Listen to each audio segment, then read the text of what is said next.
Aha! Cheers! Happy Folklore Thursday, and as it is Folklore Thursday, and the theme apparently is food, I thought why not give you an old tale about beer. So without any advertising, that's what I'm going to do. This story is called The Laird a Co, and it's from north of the Scottish border in the beautiful county of Ayrshire. We have actually a few stories from Ayrshire, out of the 77 from around the British Isles in Tales of Britain, but this isn't actually one of them. This is a story that I've discovered and retold since the book came out, so it's exclusive just for you now. And it's set in a wonderful place called Culzean Castle. It's spelled Culzean, but pronounced Culzean, apparently. It's still a place you can go to now and have an extraordinarily expensive wedding. But this is a story about the olden days when the aristocrats were still about. Let me get on with it anyway. In a more than averagely green and pleasant corner of the county of Ayrshire, high above the darkest and most echoey caves, a stark, smart castle stands victorious over Scotland's crooked crags, Culzean Castle. Despite its commanding state, to this day, its history extends far further than its frontage. As long as humans have settled this far north, something is perched here on the crags, where people stand victorious. The castle was, for many eons, the home of the Kennedy clan, centuries of lairds who all but ruled the country all around. The Lairds, or Co, as they called them, or coves, apparently, that's what it means. This story is about one of the later lairds and one of the youngest of the whole brood, coming into his inheritance while still wearing bumfluff at the beginning of the 20th century. This is the story as I know it anyway. For all that this particular laird had lucked into a place in a long history of aristocratic privilege and jealous grasping of power, he wasn't really a bad sort, you know. His first act when taking over his father's role was to give all the staff at Culzean Castle a raise and their first ever holidays and stop kicking them for even minor misdemeanours, as had been traditional up until that point. The laird was having a wee post-prandial stroll one warm afternoon when he spied a tiny tot standing at the castle gates, draped in a green cloak and holding a dimpled glass pint mug. Very unlike this one.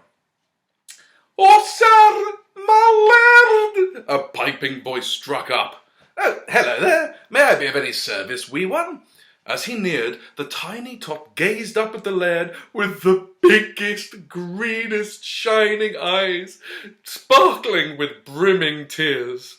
"Oh, Laird, my mammy's so ill, sir. She's laid up and swears she's got a shroud to sew herself, but we're so poor, sir, so very poor, and as we all know, the only cure is scarce hereabouts." Oh, you mean you'd like some beer?" "Beer! Beer, oh yes indeed. Yes, sir, if it please you, that would totally save her life, sir, please. Yes, sir." She says, "Thank you, sir."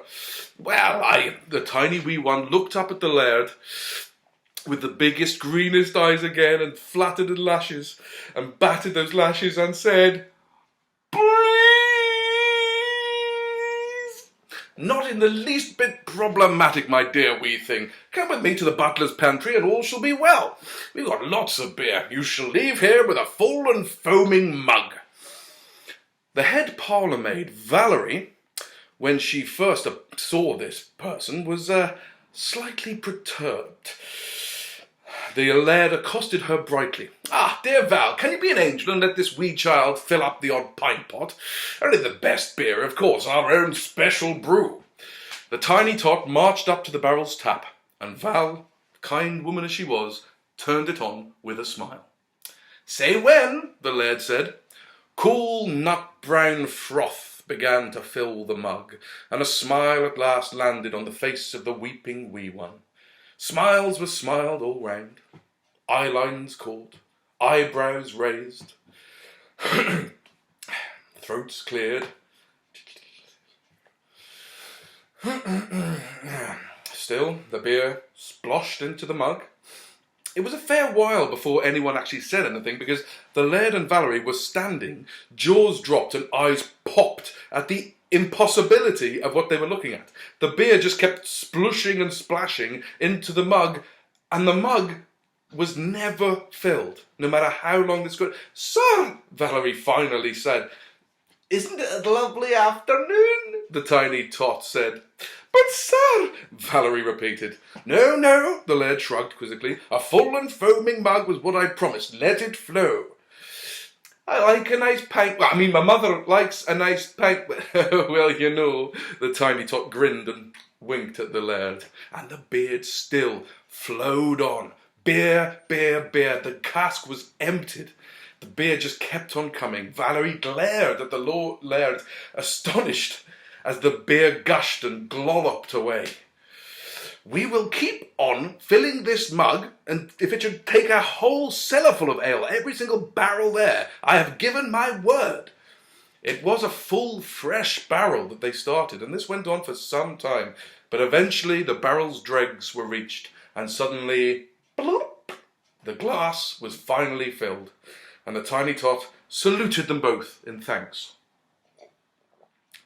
"When?"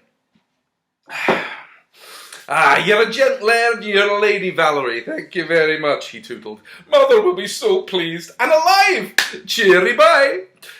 "Yes, toodle pip, and give her my best and all that," the Laird managed to reply. Valerie and the Laird watched as the weird little cloaked Tot sauntered out of the gates with that full pint of beer, and they would wondered if it would be the single most inexplicable thing they would ever witness in their entire lives. Tragically, the Laird, for one, would experience many more inexplicable things. Many, many, many, and far too many, all too explicable as well. War!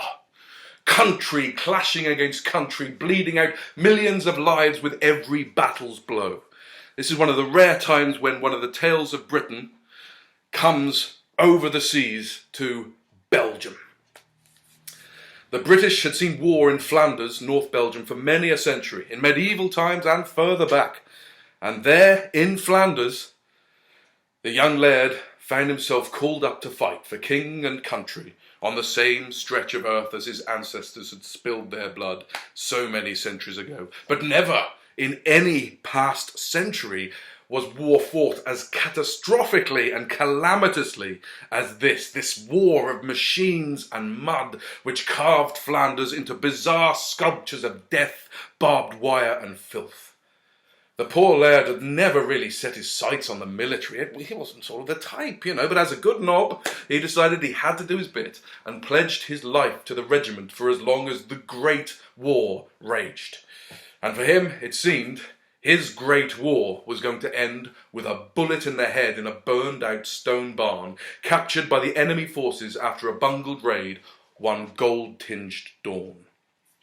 "Get in here, British dog, pig, cow!" yelled the unnamed German private who pointed his very loaded pistol at the Laird, or rather now, Captain's temple. He kicked the door in and pushed in his unarmed prisoner. The Laird's own gun was lost somewhere in a deep grenade hole pool in no man's land. His bayonet shot out of his hands to boot. "Nein!" the soldier barked. "I'm terribly sorry," Captain Laird stammered. "Nein! Nein! Nein! I mean, if I could understand you." Oh, you mean Neil. You mean Neil. I'm so sorry. Now, would you mind awfully if I didn't kneel, my dear chap? It's just, my Batman only just got these trousers clean, and the enemy private grabbed the Laird by the shoulder and thrust him down into the dirt.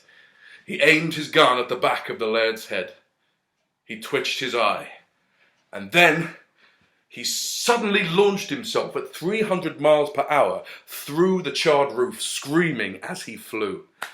There, in the doorway, the Laird could see a tiny person wrapped in a flowing green cloak, right foot akimbo, in just such a pose to make it very obvious that a bum had very recently been very kicked.